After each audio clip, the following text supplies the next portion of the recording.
But let's go check on Liara first. And then Caden. There's Chakwas. Maybe I'll talk. She's got something to say. Yes, Commander? Is there something you need? No. I should go. I Goodbye, don't know why, Commander. but her accent is fantastic. I think Liara's here. Yes, there she is. Hello, darling. Commander, are you coming to check up on me? Yes, I am. I'm definitely You coming to look check on much you. better. How are you feeling? Dr. Chakwas assures me I am going to be fine. I was impressed with her knowledge of Asari physiology. She is the best. You're in good hands. Dr. Chakwas knows what she's doing. I never properly thanked you for saving me from the Geth, Commander. If you hadn't shown up, Don't mention it. I'm here to help you, everyone. I'm just glad we got there in time. so am I. I know you took a chance bringing me aboard this ship. I have seen the way your crew looks at me. They do not trust me. But I am not like Benezia. I will do whatever I can to help you stop Saren. I promise. Don't worry, Liara. I trust you. I know you won't let me down. It means a lot to hear you say that, Commander. Thank you. Let's talk about her. Tell me about yourself, Liara. Me? I am afraid I am not very interesting, Commander. I spend most of my time on remote digs, unearthing mundane items buried in long-forgotten Prothean ruins. That would be lonely. I'd go insane if that was Sounds me. dangerous. And lonely. Sometimes I would run afoul of indigenous life forms or stumble across a small band of mercenaries or privateers, but I was always careful. Until the Geth followed me to Artemis Tau, I never found myself in any situation my biotics could not handle. As for the solitude, well, that is one aspect that most appealed to me. Sometimes I just need to get away from other people. Yeah, I see where she's coming from. Like, it's good to have people, but also that you need that time to yourself, just to think. And see, that's what I like doing. That's pretty much why I play video games. Like, you know, I have my normal life outside my social life. You know, I've got university studies, family, everything. But, you know, you just need time to yourself. And that's why I think video games are the best form of that. Plus, you get a great story like this. It's kind of like reading a book, but you can control it. So, that's kind of why I don't like books. But anyway, let's move on. Why is that, actually? You don't like other people? I suppose it comes from being a matriarch's daughter. People expected me to follow in Benezia's footsteps. They wanted me to become a leader of our people. Matriarchs guide their followers into the future. They seek the truth of what is yet to come. Maybe that's why I became so interested in the secrets of the past. It sounds so foolish when I say it out loud. It sounds like I became an archaeologist simply to spite Benezia. Yeah. But, you know, you don't always have to follow in your family's footsteps. All children rebel against their parents. It's a natural part of growing up. Aha, you share the wisdom of the matriarch, Shepard. That is exactly what Benezia said when I told her of my decision. But there was more to it than that. I felt drawn to the past. The Protheans were these wondrous, mysterious figures. I wanted to know everything about them. That is why I find you so fascinating. You were marked by the beacon on Eden Prime. You were touched by working Prothean technology. I'm fascinating? Oh. Sounds like you want to dissect me in a lab somewhere. What? No, I did not mean to insinuate. I never meant to offend you, Shepard. I only meant that you would be an interesting specimen for an in-depth study. No, that's even worse. Yeah, that's why I like Liara so much. Calm down, Liara. I was only joking. Joking? Oh, by the goddess, how could I be so dense? You must think I am a complete and utter fool. Now you know why I prefer to spend my time in the field with data disks and computers. I always seem to say something embarrassing around other people. Please, just pretend this conversation never happened. That's fine. I'll talk about that later. I think that's I the should main go. part of this Goodbye, conversation. She's so awkward, Liara. That's why I like her so much. Okay, let's move on. I think Caden's over here. How are we, Caden? It's so weird how I walk up to him like that. Anything you need, Commander? Just trying to get a sense of where the crew's at. Thoughts? Is this an official evaluation, Commander? Or off the record? I don't really matter. Alenko, when it's just you and me, you can consider it off the record. That's a generous attitude. Okay. I think there's something wrong with all this.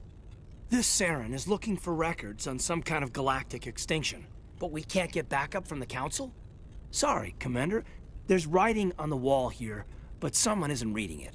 Yeah, well, obviously they're The terrified. Council doesn't want to believe anything's wrong. I'd call it human nature, but... I hear you. It just seems like a group that's been around as long as the Council should see this coming. Sorry if I got too informal. Protocol wasn't a big focus back in Bot. That's fine. Tell me about I'm it. on your side of this. Biotic acclimation and temperance didn't last past the airlock. To the kids they hauled in, it was brain camp. Sorry, hauled in is unkind. We were encouraged to commit to an evaluation of our abilities so an understanding of biotics could be compiled. There are worse results of accidental exposure to element 0 in the womb. Beats the brain tumors some kids grew up with. Is there some question about how you were exposed? My mother was downwind of a transport crash. It was before there were human biotics, a little after the discovery of the Martian ruins. It only gets iffy around 63 when kinetics was running out of first-gen subjects. Until then, they'd relied on accidentals. A bunch of guys in suits show up at your door after school, and next thing you know, you're out on Jump Zero. Jump Zero is Gagarin Station, right? What's it like? Yeah, that's the official name. Biggest and farthest facility we had for decades. Right on the termination shock, the outer edge of the solar system. It's where they did all the Goose Chase FTL research before we caught on to using mass effect fields. It was a sterile research platform when I was there. There were other kids in the same boat, right? At least you weren't alone out there. That's true. We did have a little circle that'd get together every night before lights out. We didn't have much to do, though. It was a research platform then, and kinetics kept Jump Zero off the extranet to prevent leaks.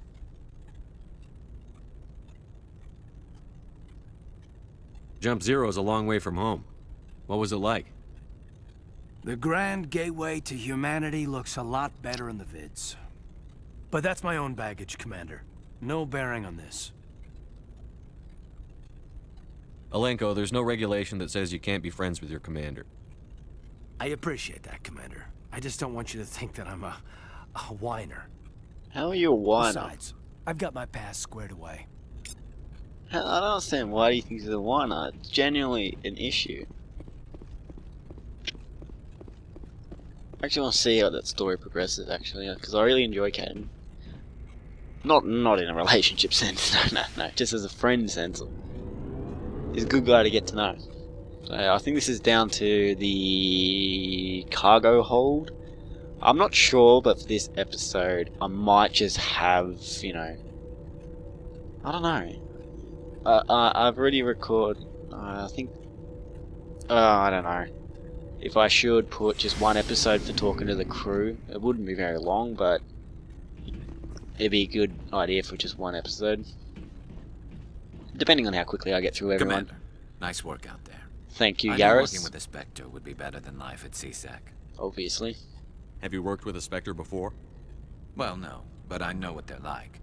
Spectres make their own rules. You're free to handle things your way. At CSEC, you're buried by rules. The damn bureaucrats are always on your back. That's true. Being a Spectre does have its advantages. Exactly my point. If I'm trying to take down a suspect, it shouldn't matter how I do it, as long as I do it. But CSEC wants it done their way. Protocol and procedure come first. That's why I left. So you just quit because you didn't like the way they do things? There's more to it than that. It didn't start out bad, but as I rose in ranks, I got saddled with more and more red tape. CSEC's handling of Saren was typical. I just couldn't take it anymore. I hate leaving. It is a tough decision. I hope you made the right choice. I'd hate for you to regret it later. Well, that's sort of why I teamed up with you. It's a chance for me to get off the Citadel, see how things are done outside CSEC. Either way, I plan to make the most of this. And without CSEC headquarters looking over my shoulder, well, maybe I can get the job done my way for a change. Sounds good. As long as you do your job well, you're free to go about your business as you see fit. Thank you, Commander. Mako. I think that's all we need to talk about. Garrus. Well, I think Rex there. Ashley. Commander, you have a minute to talk. I keep an open door policy. If you have any concerns, lay them on me. All right. I know things are different aboard the Normandy, but I'm concerned about the aliens, Vicarian and Rex. With all due respect, Commander, should they have full access to the ship? Is it because they're aliens? You don't trust their motives because they're not human. This is the most advanced ship in the Alliance Navy. I don't think we should give them free rein to poke around the vital systems. Engines, sensors, weapons. You're out of line. That's enough, Chief. You always second-guess your superiors? Sir! No, sir. I'm sorry, I was out of line. I'll get back to my duties, Commander. That's right, Ashley. Yeah. Don't you dare. Commander? Do you have a few minutes to talk? I'm sorry, Commander. I need to get... I wouldn't mind talking more later, though. Dismissed, Chief. Sir. Yeah, as long as she's not like that next time. I don't like how she acts. Shepard, She really is what can I very do for cynical. you? And she's a racist. Person What's your story, Rex? There's no story. Go ask the Quarian if you want stories. Come You on. Krogan live for centuries. Don't tell me you haven't had a few interesting adventures. Well, there was this one time the Turians almost wiped out our entire race. That was fun. They tried the same with us, but we fought them off. It's not the same. It seems pretty much the same to me. So your people were infected with a genetic mutation? An infection that makes only a few in 1,000 children survive birth? And I suppose it's destroying your entire species? I see his point. It's not the same. He's lost forever else. I suppose it isn't all the same. I don't expect you to understand, but don't compare humanity's fate with the Krogan. I was just making conversation. I wasn't trying to upset you. Your ignorance doesn't upset me, Shepard. As for the Krogan, I gave up on them long ago. The genophage infected us, but it's not what's killing us. Are your people really dying? We're sure not getting any stronger.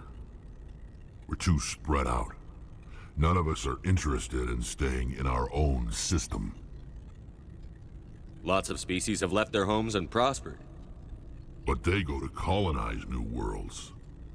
We're not settlers. We're warriors. We want to fight.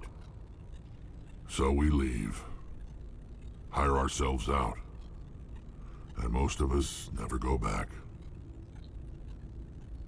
What can you tell me about the genophage?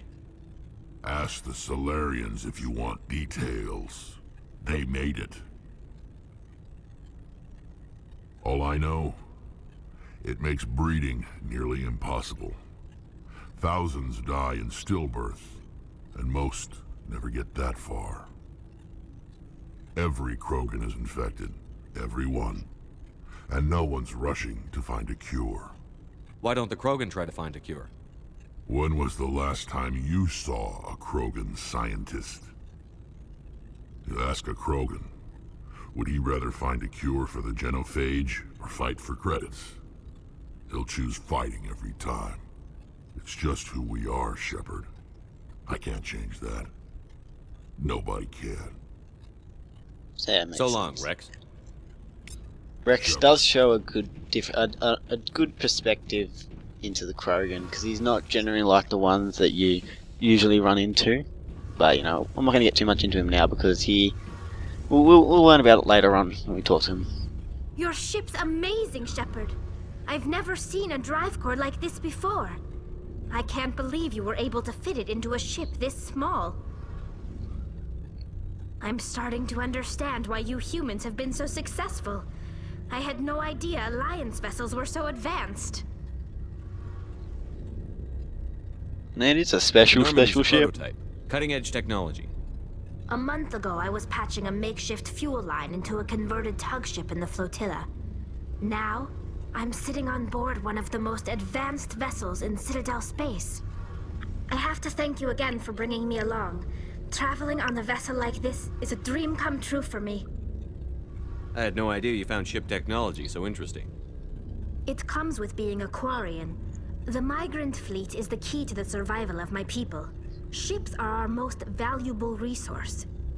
But we don't have anything like this. We make do with cast-offs and second-hand equipment. We just try to keep them running for as long as we can.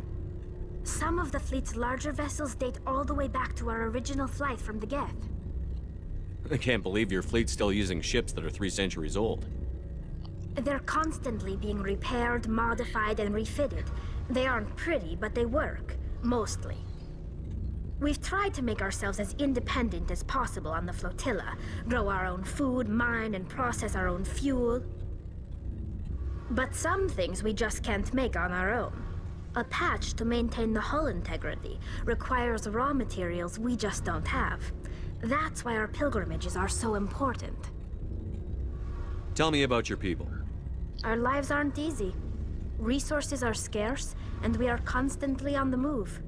Everything we do must in some way contribute to the continuation of the migrant fleet.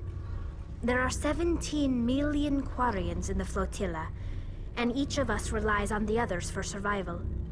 The bonds among my people are strong. Unfortunately, we have had to surrender many of the freedoms and civil liberties other species take for granted. What kind of freedoms? Well, it's illegal for parents to have more than one child. If our population grows too much, it would strain our resources to their breaking point. Of course, we also can't allow our numbers to become too few. If our population is in decline, the rule against single births is temporarily repealed. In extreme cases of population decline, incentives are even offered to encourage multiple births, though the Conclave hasn't had to take such measures in nearly a century. That's very That's weird. your government. The Conclave is our civilian branch of government. Each ship can elect a representative to serve on the Conclave and make decisions that affect the fleet as a whole. On matters that affect an individual ship, however, the captain has the final say. It's a tradition that dates back to the early days, when the fleet was governed by martial law. Fortunately, martial law. most captains nowadays are smart enough to have an elected council from their crew to give them advice and guidance. So the ultimate power rests with elected officials. In practice, the Conclave and the respective council for each ship tend to set the rules that govern our daily lives. But in theory, we are still under military jurisdiction. Yep. The Still 5 martial. top-ranking military officials in the fleet serve on the Admiralty Board. These 5 have the power to overrule any decision by the Conclave in case of emergency. To do so requires unanimous agreement among the Admiralty, and they can only do this once. After that, the entire board must resign their posts. It's a safeguard that served us well. In nearly 3 centuries, the Admiralty Board has only overruled the Conclave 4 times. That's pretty weird. I don't really care. I already know about that. We talked about the pilgrimage back on. See you later. I can't remember. On the Citadel. Hey, So, Commander, you know can't that remember. Quarian Tally? She's been spending all her time down here asking me about our engines. She I'll bothering tell you? her to leave you alone. What? No, she's amazing. I wish my guys were half as smart as she is. Give her a month on board and she'll know more about our engines than I do. She's got a real knack for technology, that one. I can see why you wanted her to come She's along. very useful. I figured she'd be a real asset to the team. You got an eye for talent, Commander, but I'm guessing that's not why you came down here. No, I don't really need to know anything about Carry that. on, Adams. Aye, aye, Commander. So I think, I'm going to make one episode out of talking to the crew, because it's very time consuming. I didn't realise, but my god. I think this has all gone for 20 minutes since, 15-20 minutes since I finished that mission, but now